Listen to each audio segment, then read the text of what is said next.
கடவுளுடன் காலை வணக்கம். புனித மார்க் எழுதிய நற்செய்தி 10ஆம் அதிகாரம் 46 முதல் 52 வரை உள்ள இறைவார்த்தைகள்.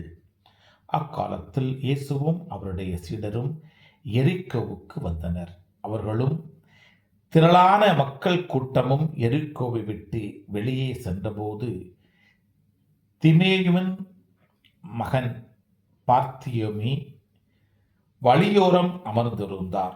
பார்வையற்ற அவர் பிச்சை எடுத்துக் கொண்டிருந்தார். நாசரேத்து இயேசுதான் போகிறார் என்று அவர் கேள்விப்பட்டு, இயேசுவே, தாவீதின் மகனே, எனக்கு இரங்கும் என்று கத்தத் தொடங்கினார். பேசாதிருக்குமாறு பலர் அவரை அதட்டினார்.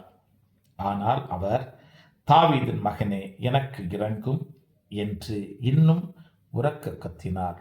இயேசு நின்று அவரை கூப்பிடுங்கள் என்று கூறினார். அவர்கள் பார்வையற்ற அவரை கூப்பிட்டு, துணிவுடன் எழுந்து வாரும், இயேசு உம்மை கூப்பிடுகிறார் என்றார்கள். அவரும் தம் மேலுடையை எறிந்துவிட்டு குதித்தெழுந்து இயேசுவிடம் வந்தார். இயேசு அவரை பார்த்து, உமக்கு நான் என்ன செய்ய வேண்டும் என விரும்புகிறீர் என்று கேட்டார். பார்வையற்றவர் அவரிடம், ரபூனி, நான் மீண்டும் பார்வை பெற வேண்டும் என்றார். இயேசு அவரிடம், நீர் போகலாம், உமது நம்பிக்கை உம்மை நலமாக்கிற்று என்றார்.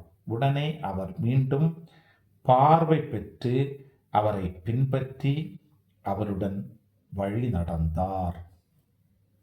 கிறிஸ்துவின் நற்செய்தி. இந்த நாள் இனிய நாளாக அமைய வாழ்த்துக்கள். பல பல புதுமைகள், பெருமைகள், இனிமைகள் இறங்கிய நல்ல நாள், ஒரு நல்ல நாள், நம் தேவன் தந்த நாள். இது நல்ல நாள், ஒரு நல்ல நாள், நம் தேவன்